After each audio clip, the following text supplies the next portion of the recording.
Today we're exploring the journey of Anissa Weier. Anissa gained national notoriety for her involvement in the 2014 Slender Man stabbing in Waukesha, Wisconsin, a case that shocked the nation due to the young age of those involved and the bizarre motivation rooted in internet lore. Her journey through the legal system and mental health treatment has been a subject of intense public scrutiny.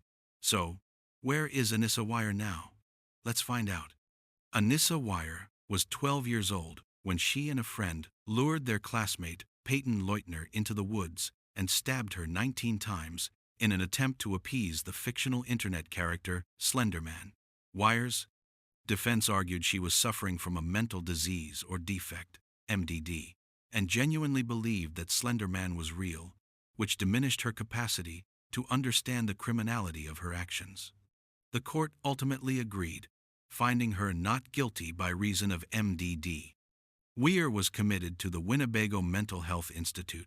She spent over 3 years in juvenile detention and approximately 3.5 years in the mental health facility. During her time there, she reportedly obtained her high school diploma and engaged in extensive therapy. She told a judge in 2021 that she had exhausted all the resources available to her there and was ready to become a productive member of society. As of now, Anissa Weier has been released from the mental health facility and is living in the community under a conditional release plan granted in September 2021. Her specific location has not been made public to protect her and her community. Her conditional release comes with several rules. She is under the supervision of the Wisconsin Department of Health Services.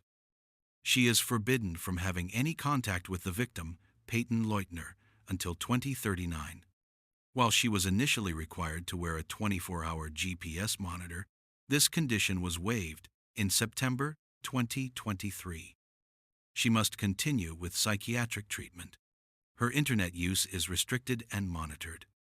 Anissa Weier's story is a powerful example of the intersection of mental health issues, the influence of online content on youth, and the legal system's approach to such complex cases. Her conditional release marks a new chapter as she attempts to reintegrate into society under strict supervision, a journey she undertakes while hoping to build a new, productive life. Thanks for watching the channel. If you want more episodes on people involved in high-profile cases and where they are now, don't forget to like, comment, and subscribe.